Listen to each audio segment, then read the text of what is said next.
If you're looking for a review of Elvis, you've come to the right place. If you're looking for a review of Elvis, welcome to the Beniverse. Hi, my name is Ben Friedman. Today I am reviewing the newest Baz Luhrmann film, Elvis. So thank you for being here. Thank you for checking it out. And I'm so excited to talk Baz Luhrmann's Elvis here on the Beniverse.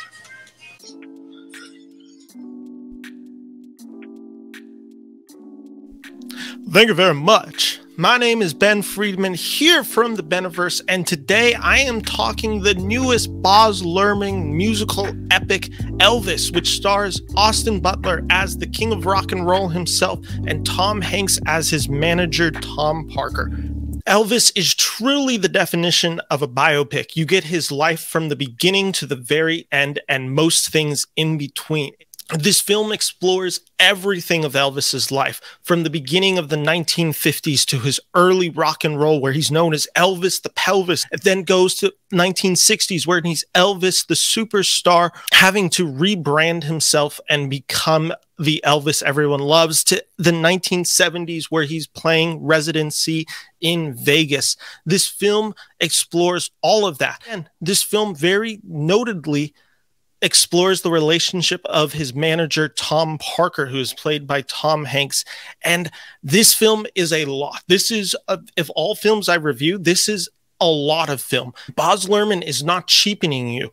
This is a full 2 hour and 40-minute epic, and that's what it feels like. Its scope is huge. It does everything that it wants to be. Baz Luhrmann is not taking any notes. He is making the film that he clearly wants to make with the vision that he wants to make. If you're not a Baz Luhrmann fan, this film is probably not for you.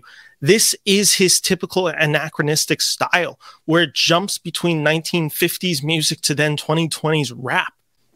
And the reason it does it, of course, is it's so it can show something, because the abuse that Elvis Presley is facing under Colonel Parker is very similar to the abuse that you hear of other musicians facing, whether it's Kesha or Britney Spears. They're very similar. So it's showcasing that, yes, while Elvis was this legend in the 1950s, the same is happening today. And the abuses that he is taking, and the fact that he's just being taken advantage of by the people that he is supposed to trust in the music industry, it's supposed to ring quite similar. And I think that's why Baz Luhrmann chooses to tell the story the way he chooses to tell this story. I think Elvis is extremely impressive and a great installment from Baz Luhrmann, probably his best since Moulin Rouge. You can feel the passion of Luhrmann's directing coming from scene to scene, and it's so stylistic in its choices, but it does make the king feel alive, and it brings you into the era. There's these montages that happen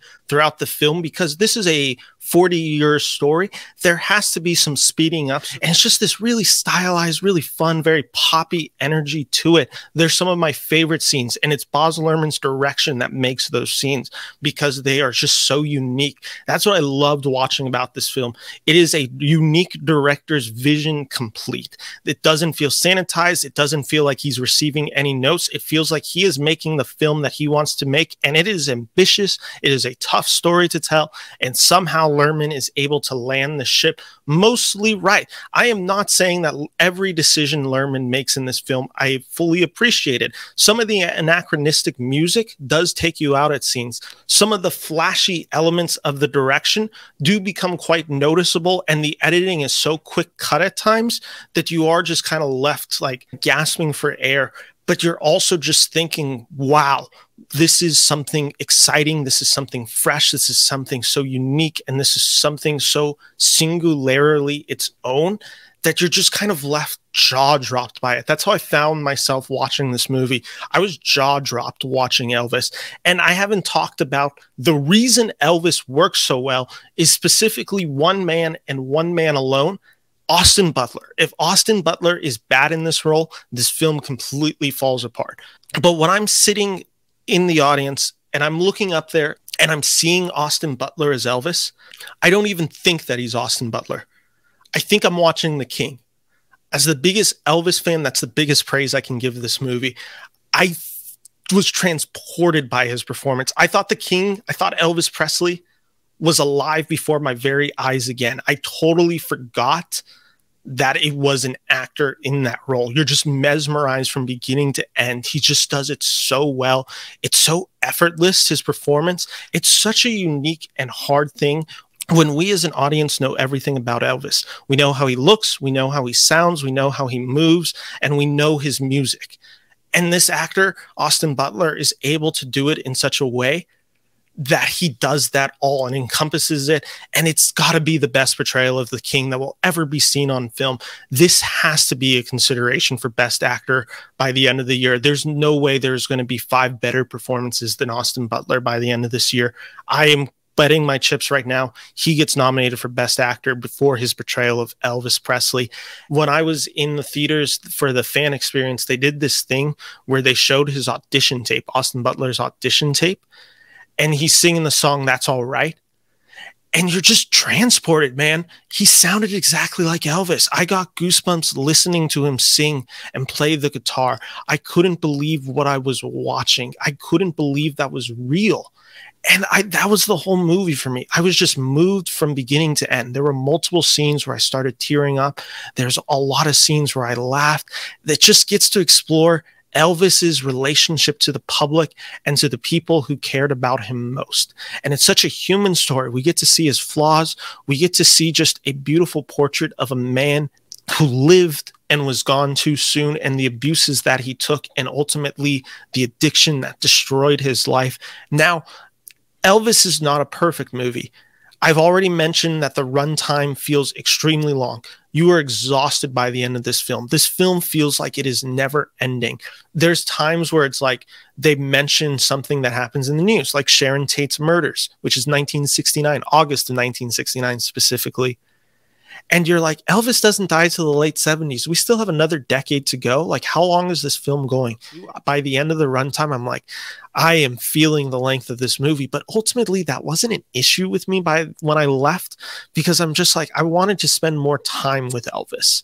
Yes. Could Baz Luhrmann have just cut down on the concert scenes with Elvis and just cut down on some of the music? He definitely could have, and it probably would have made for a tighter, faster run pace for this movie. But I'll be honest, every time Austin Butler was on stage as Elvis, I couldn't get enough of it. So it was overindulgence, and I know it's overindulgence, but sometimes I like being overindulged.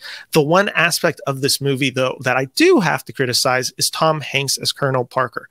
Now, I am not saying Tom Hanks is giving a bad performance. You will probably never hear me state that Tom Hanks gives a phoned-in performance. It's the issue if he's solely miscast in this film. They have to put him in a ton of makeup. They have to put him in a fat suit. They have to give him a very thick accent. And it's just very distracting.